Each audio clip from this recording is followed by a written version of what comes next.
የእግዚአብሔር ሰው ነቢይ ደረሰ ላቀው ስፔሻሊስት በአሜሪካ በቨርጂኒያና በቺካጎ የነበረውን አስደናቂ አገልግሎት ጨርሶ ዛሬ ማለዳ አዲስ አበባ ገብቷል።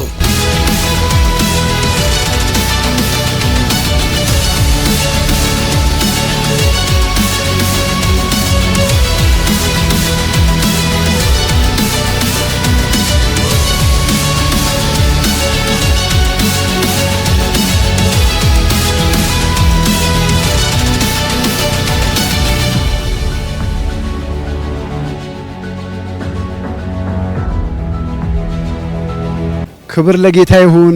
እንደምናላችሁ በጌታ የተወደዳችሁ የእግዚአብሔር ቤተሰቦች በመላው ኢትዮጵያ ያላችሁ እንዲሁም ከሀገር ውጪ እንዲሁም ደግሞ የእግዚአብሔር ቤተሰቦች መንፈሳዊ ልጆች የቤተክርስቲያን ቅዱሳን የአኖይንቲንግ ቲቪ ቻናል ቤተሰቦች ሁላችሁንም በጌታ በኢየሱስ ክርስቶስ ስም ሰላም እላችኋለሁ። እንግዲህ ቆይታዬን ጨርሼ ከአሜሪካን ሀገር ዛሬ ወደ ኢትዮጵያ ተመልሻለሁ። እግዚአብሔር አምላክ ስሙ ይባረክ። በአሜሪካን ሀገር የነበረኝ ፕሮግራም በጣም ድንቅ ነበረ። ሁለት ስቴቶች ላይ በጣም የሚገርሙ ፕሮግራሞች ነበሩኝ።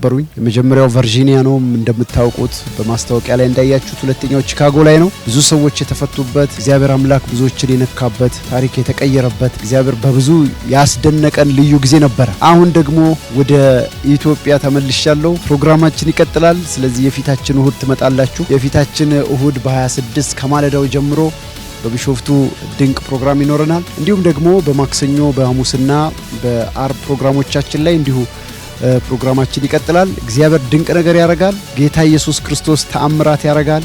ወዳችኋለሁ። ተባረኩልኝ። ጋብሌስ ነገ ታኅሳስ 26 በታላቅ ድምቀት በሚከበረው የጌታችን የመድኃኒታችን የኢየሱስ ክርስቶስ የልደት በዓል ላይ ያገለግለናል። በመሆኑም ነገ እሁድ በቢሾፍቱ በሚገኘው በተቀቡ የእግዚአብሔር ሰዎች ዓለም አቀፍ ቤተክርስቲያን አብረን ጌታን እናመልካለን። የእግዚአብሔርንም በረከት እንካፈላለን።